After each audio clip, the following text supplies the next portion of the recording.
All right, welcome into the Go 24/7 podcast. I am Glenn West. That is Sonny Ship. We are a couple days from LSU South Carolina, so we wanted to give you all our thoughts on that game and just kind of what we're thinking and what LSU certainly needs to approach the month of October with from a mindset perspective and certainly from a record perspective. This is going to be a crucial 3-week stretch for LSU, and it starts with the Gamecocks here on Saturday. Before we get into that, just wanted to say, or just wanted to shout out and say, just make sure you guys are following the pod. Make sure you guys are hitting the like and subscribe button on the pod, and just wherever you're watching or listening, whether that's YouTube or Spotify or Apple, wherever you go, just always leave us a review or comments, and that always helps us out as well. So, with that being said, we'll move into South Carolina talk here for LSU. This is a big game. This is a big one to kind of reset, and just after talking with Brian Kelly this week, after talking with players this week, I think there's a real mindset shift here for this group, and in terms of how they want to approach this game, and in terms of how they want to go out there and execute on Saturday. I think there's certainly on the offensive side of the ball going to be a big chip on their shoulder to prove that they're better than what they've shown these first 5 weeks.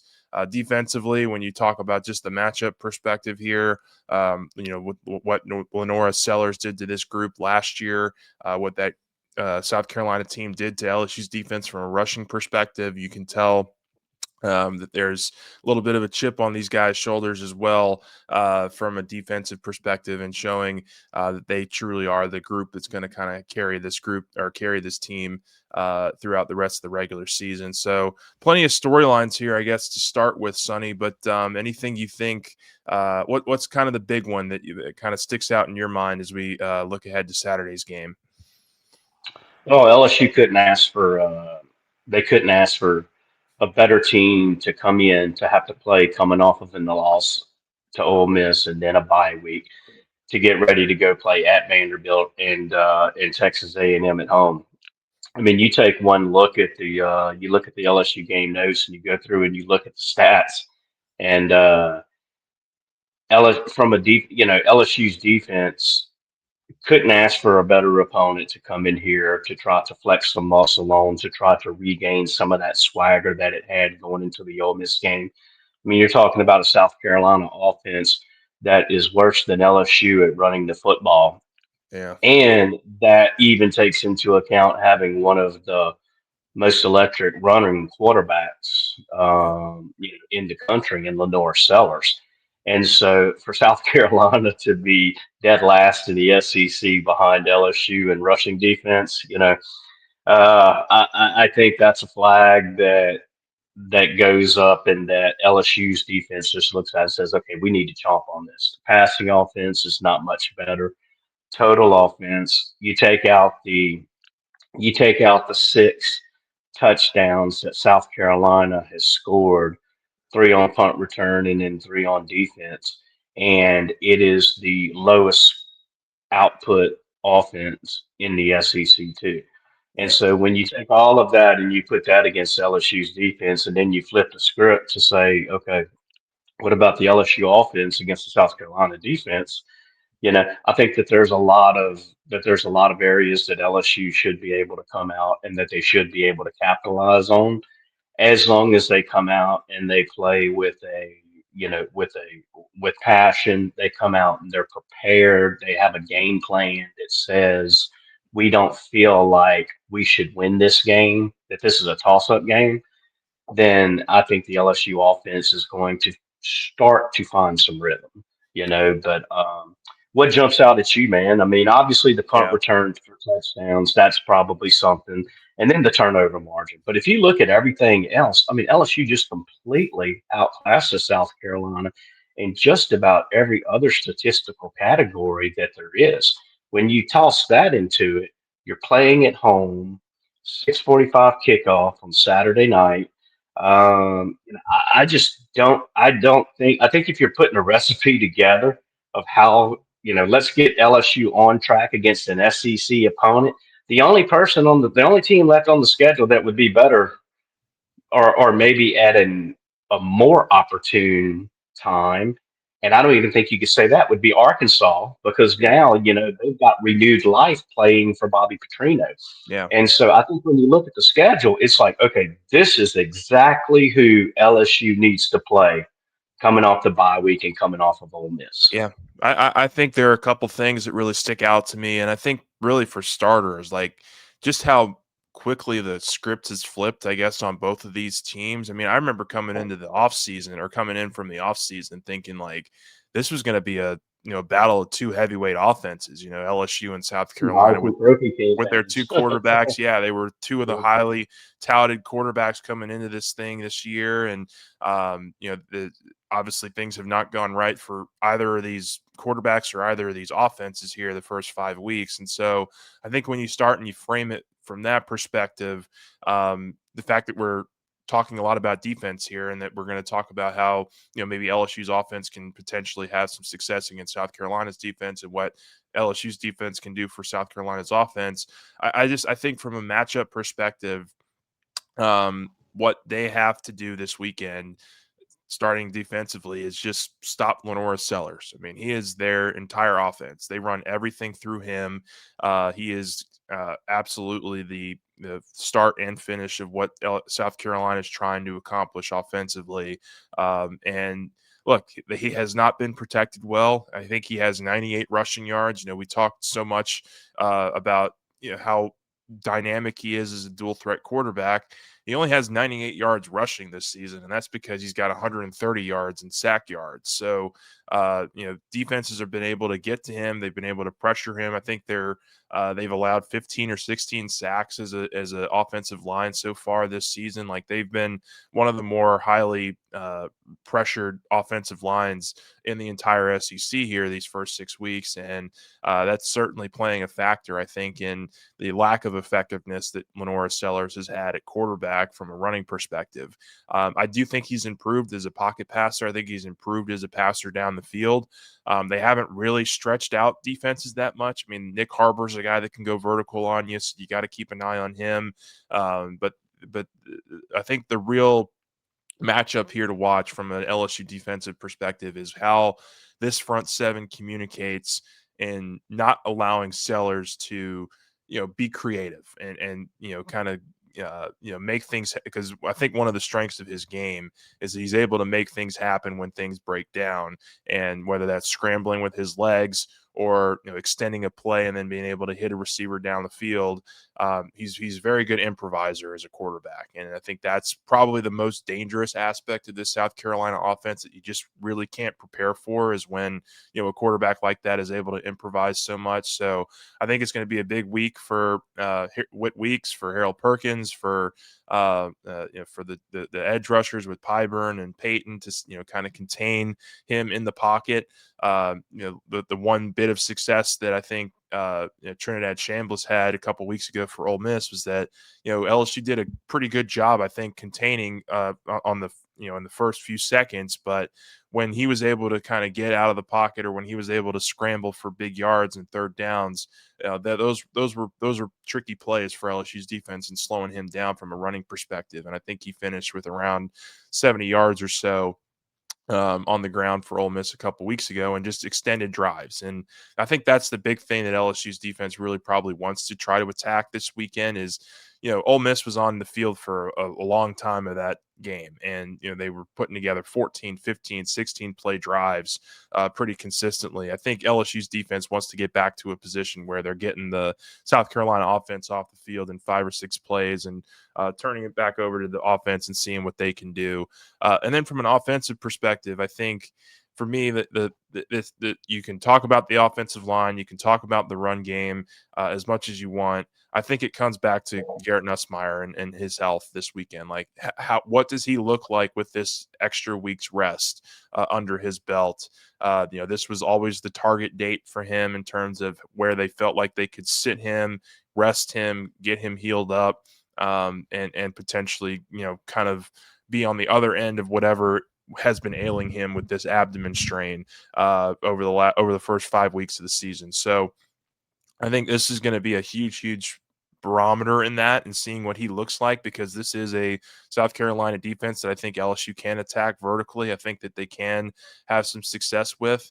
But it's going to have to start with Nussmeier and his play and how he feels. And I just don't have an answer to that question. I think we're not going to know until we get out there on Saturday and we see how he's throwing, we see how he's operating as an offense. And so I think there's a lot of things here for me from an offensive perspective that we're going to have to really learn on Saturday about just where this group is going. Are they trending upwards? Are they staying put? Or are they continuing their trend downwards? Like there's really no clear answer for me from that. What about you from an offensive perspective? What do you want to see from LSU, I guess, this weekend? Is it the quarterback? Is it the O-line? Is it the run game? Like where do you kind of sit on where you think LSU is going to have some success offensively in this game? Well, I think also, well, piggybacking on what you said about the South Carolina, before I jump over to that offense, Sure. Trinidad James and Marcel Reed are quarterbacks that worry me a lot more than LaNorris Sellers. LaNorris Sellers is that guy to where if he gets out in the open, I mean, he showed what was that, an 87-yard touchdown run against LSU last year? You know, Yeah, it was I something like think that. It was a it long was one. some, yeah, it was a long one, but I mean, he outran everybody. Yeah. If he gets in a foot race, he's going to win a lot of those foot races because that dude's got a hell of a stride. He's got a Yeah. long stride and he's got some speed. But the quarterbacks who can make those plays in short areas, short area quickness to where they make someone miss and then they get to the edges, those are the ones that really worry me a lot more, like Chambliss, like a Marcel Reed, like a Pavia. You Yeah. know, and that's not taking anything away from Sellers. I've just always, and I talked about this over the summer when we talked about the quarterbacks, and there was I remember at one point it was Kay Klubnik, Garrett Musmeyer, and LaNorris Sellers. Which one's going to go number one overall? And I wasn't high on Klubnik entering the season. I wasn't super high on LaNorris Sellers. I just thought that he was kind of just being blown a little bit out of proportion. Um, and so I think that is important to note what you said about South Carolina. They're 119th in the country in sacks allowed. If you're Patrick Payton, if you're Jack Pyburn, Harold Perkins Jr., anybody on that LSU defensive line, you got to be licking your chops. You got to Yeah. be licking your chops because you're going to get some opportunities here. And so I think they have to take advantage of those opportunities. Getting back to your question about Garrett Nussmeier, the two areas that South Carolina concerns me at is special teams, their ability to return punts, and then their ability to take the ball away from offenses. They're number three in the SEC in interceptions, one behind LSU, if I'm not mistaken. And those are areas of the game to where those can be huge momentum shifts. You Yeah. get a fumble on a punt return, you get a touchdown on a punt return, you get a big interception here, you can take the crowd out of the game. And so those are plays that LSU has to avoid. Obviously, Garrett Nussmeier has to protect the football better than he has, throwing some up for grabs. The Ole Miss interception, I would love to know if were you trying to hit Barry and Brown, or did you just very badly underthrow Xavion Thomas? Because if you badly underthrew Xavion Thomas, I would feel better about Yeah. that. Yeah. Me Because too. you had a touchdown waiting right there. Yeah. But you made a decision to throw it into triple coverage to Yeah. Barry and Brown. So protecting the football, making better, making good decisions, not making the type of decisions and plays that take away opportunities. Yeah. Like the interception against Ole Miss. I mean, that took a scoring opportunity away. Look, LSU scored. If he hits Xavion Thomas or they go on to score on that drive right there, they're up 14-3 It's a on the very road different game. at Ole Miss. Completely different game. So when you get those opportunities, you have to take advantage of them. Yeah. And a field goal right there doesn't change the complexion of the game. But a touchdown in 14-3 does change the complexion of the game. So when you get those chances to Be to aggressive. flip the script, so Yeah. to speak, you gotta get them. You know, you gotta get them. And like I listened to Joe Sloan some on the Ole Miss pregame show. Hmm. Hunt Palmer had an interview where he was talking to Joe Sloan, and it was pre-recorded during the week. They always pre-record those during the week, But Joe Sloan talked about how they were getting field goals when they needed to get touchdowns, Yeah.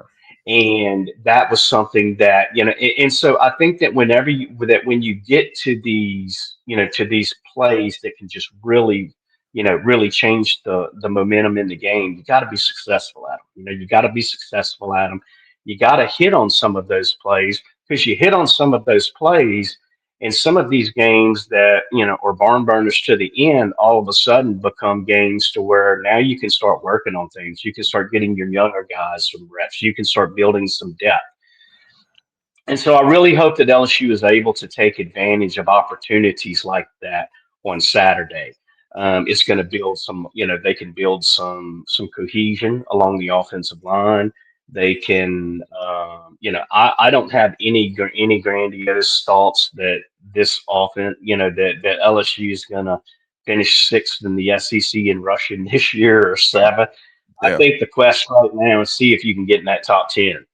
See if you can get your numbers to where they can just be serviceable. Yeah, You know, I think the words I've been using for the run game are efficient and timely. Like if you can be efficient on third down, if you can be timely with your runs to extend drives, I'm not asking for big 15, 20-yard explosive runs, every time. I think that those days are behind us. Maybe you can pop off and get one or two in a game and be satisfied with that. But if you can just extend drives in the run game and prove that you can extend drives in the run game, I think it really forces defenses to kind of alter their thinking. And that was kind of the other thing I wanted to approach here offensively is just um, the offensive line and what potential changes we could see this weekend. Like I think um, it sounds like Weston Davis is going to play. I would expect him to be the right tackle if he's available.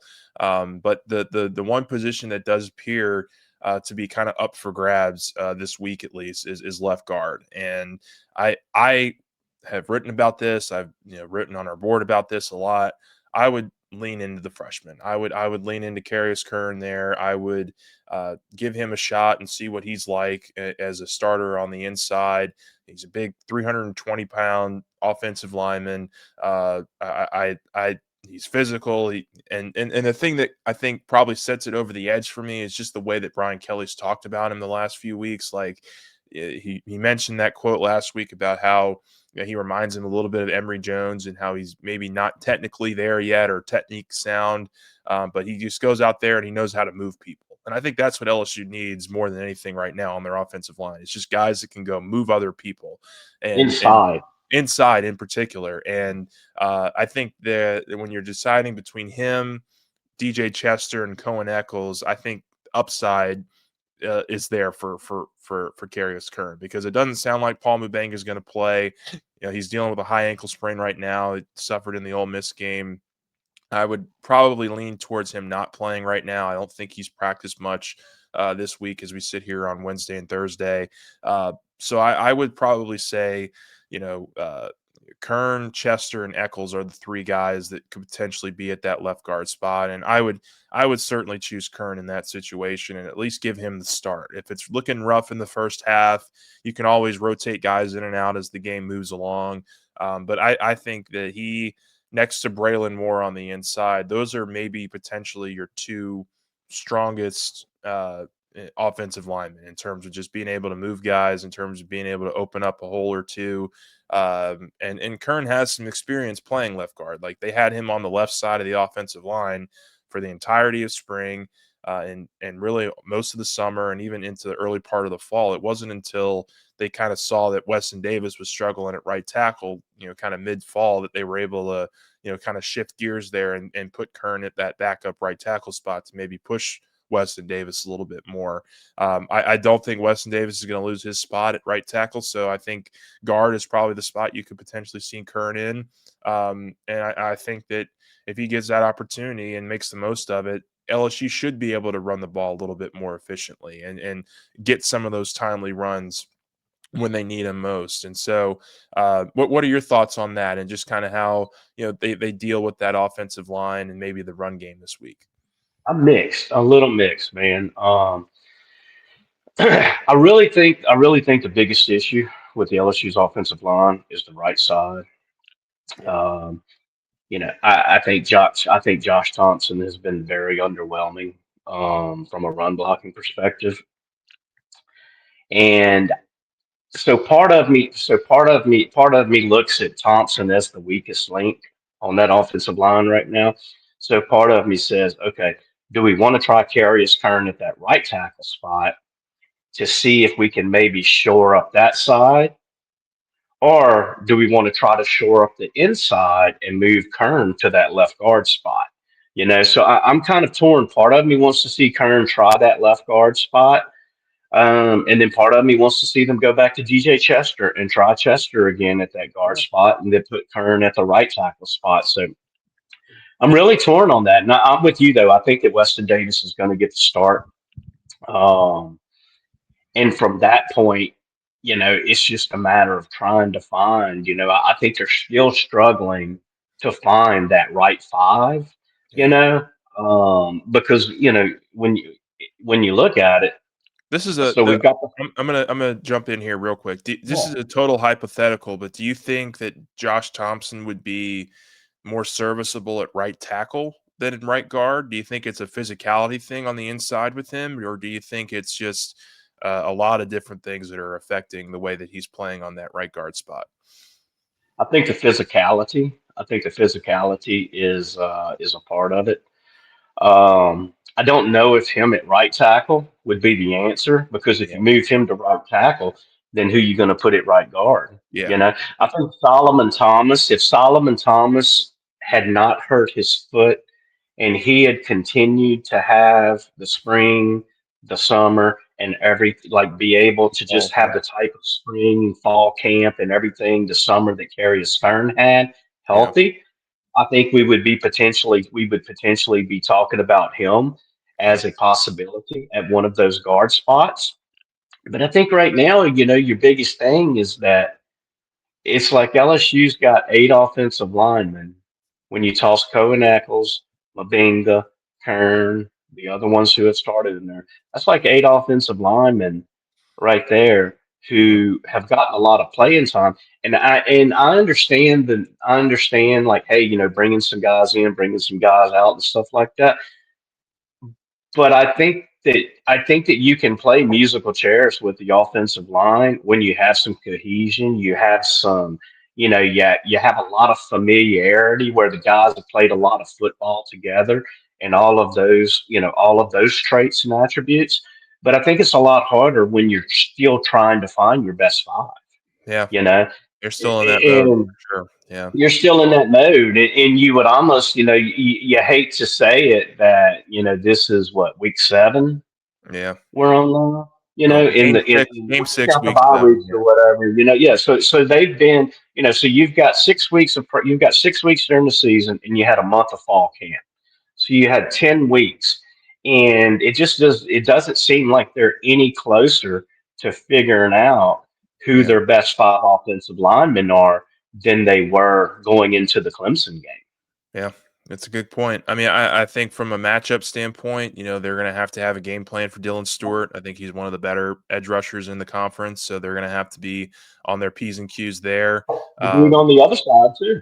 yeah, yeah, I was about to Both say, of and then their the other one is left Brian Thomas Jr., who has also been really, you know, uh, created a lot of havoc and pressure on opposing quarterbacks as well. So, yeah, it's gonna be an interesting, kind of chess match there. I don't really have a whole ton else that I think that we can dive into here today. I think probably the we can move into our predictions if we want. Do we have predictions? Are you what's kind of your feel on just what LSU does this weekend and how they come out of this game? Yeah, I mean, just looking at South Carolina and just looking at their numbers and stuff, it really kind of takes me to a place to where, okay, you look at the spread. The spread started at 10.5. I think it was down to 8.5 that I saw yesterday. The under over has kind of held steady at 44.5. And you know, I think that this has to be that game for LSU to where they come out and I'm not saying that they have to 56-10 South Carolina, but this needs to be a game that they come out, and this should be a game that they win easily. Yeah. This should be a game that they win handily. This should be the type of game Like that Arkansas they last win. year. Kind of like Arkansas Arkansas last. last This should year. this should be mid to late 30s Yeah. to early teens.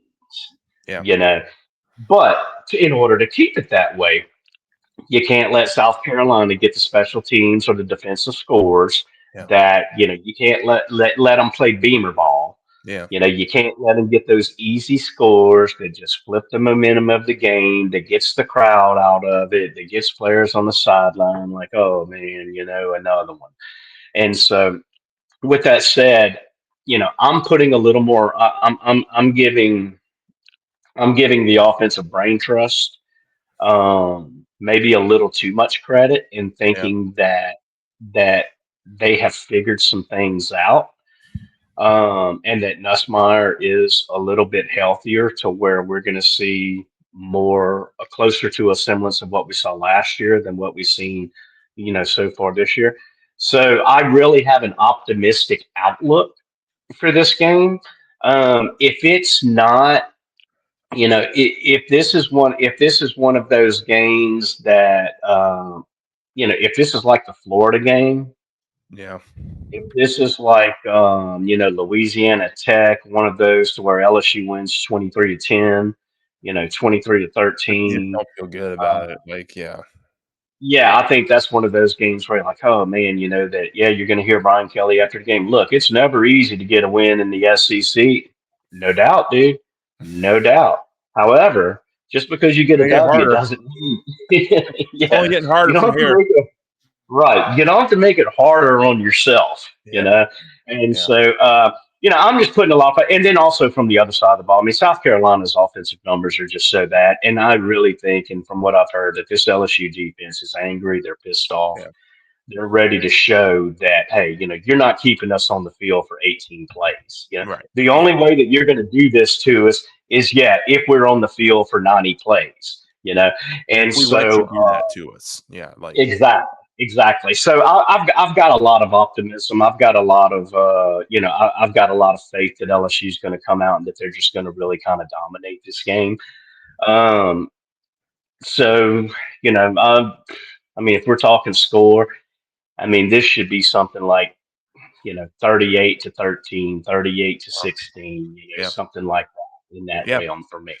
Yeah, I think for me, I don't know that I'll get that high on the score, but I do think this is a game that just from feel and just from watching, LSU should be able to control this thing, I think, pretty much from start to finish. I think, look, South Carolina is 14th in passing offense, they're 16th in rushing offense. You should be able to have some success defensively and consistently getting them off the field, not being on the not allowing LaNorris Sellers to extend drives on you with his legs. If they're able to do that, I think if they're able to eliminate that factor just right there, then LSU's defense should have some success. And honestly, I think they should be able to create some turnovers in this game too. Like I think there's going to be opportunities to make some plays as this game goes along for them too. So maybe you can get a short field for your offense here and there. Maybe you can score a defensive touchdown.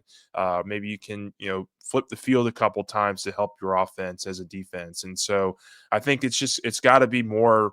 And I hate to use this word, but you have to be more complimentary with what you're doing. I think on both sides of the ball, and that's certainly I think going to be a something that the defense tries to attack.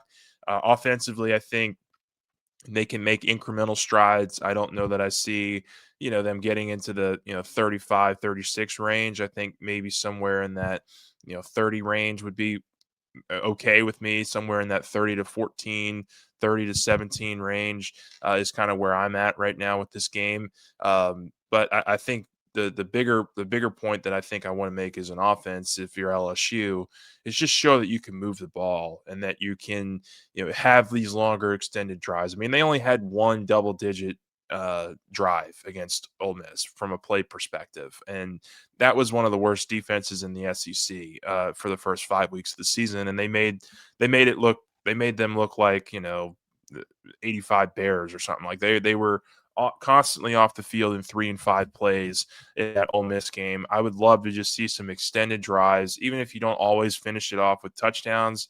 I think you should be able to get your fair share of touchdowns in this game. I think, if Nussmeier is truly putting this injury behind him and he's throwing the ball well, I think there should be some opportunities to connect with some of his receivers down the field. Hopefully they can pop off a couple of nice runs and just make it more of an efficient run game overall. But I think this offense has to show that it can move the ball against a defense like this, because it's only going to get harder from here. We said the same thing 2 weeks ago against Ole Miss. It's only going to get harder from there, and they just weren't able to answer the call there on the road. But with your home crowd behind you, with an opportunity to really kind of, I think, get back some momentum here at home with this game. I really like LSU. I like LSU by a couple scores, and I really think that they should be able to get it done this weekend in Tiger Stadium for a 6:45 kick. Last question for you. Yeah. Who finishes with more rushing yards, Garrett Nussmeier or LaNorris Sellers? I think LaNorris Sellers. I mean, I'm not going to All pick right. Garrett Nussmeier. I'll take Nussmeier. I'll take Nussmeier, and we'll bet Oh, lunch on it. okay. All We'll right. bet lunch on All it. right. I'm feeling good about my lunch. I mean, I'm going to have to think of a nice You better hope that offensive line protects him a lot better. that's true. Yeah, that's true. I mean, look, But sack yards are included in yeah, our bet. backyards are included. Yes, I agree. Yeah, that'll be interesting for sure. I do think Yeah. that LSU should be able to get some pressure on LaNorris Sellers, but I'm definitely taking the more mobile quarterback to get more Hey, yards I than hear Garrett you. Nussmeier right now. Yeah. So Don't um, forget though, man, Nuss ripped off that 26-yard run. that's true. Who That's was that? true. Was that Southeastern? And then Yeah, he flexed Southeastern. on the That was dude. his best performance to date so far this season by far. So yeah, hopefully you can get another effort like that from him in this offense, and maybe all the things we've been talking about the last couple weeks, they can start to show and start proving us wrong a little bit here. So it'll be a fun game, fun atmosphere, great opportunity here to start the month of October on the right foot. We'll have it all covered for you guys over at Go 24/7. So make sure you guys are tuning in to us, and we'll have some more updates and certainly some recruiting updates coming on the way too, with another big visit list that we've been adding to throughout the week, and should be able to get some good stuff from you guys this weekend. So with that, he's Sonny Ship. I'm Glenn West, and thanks for watching and listening to the Go 24/7 podcast.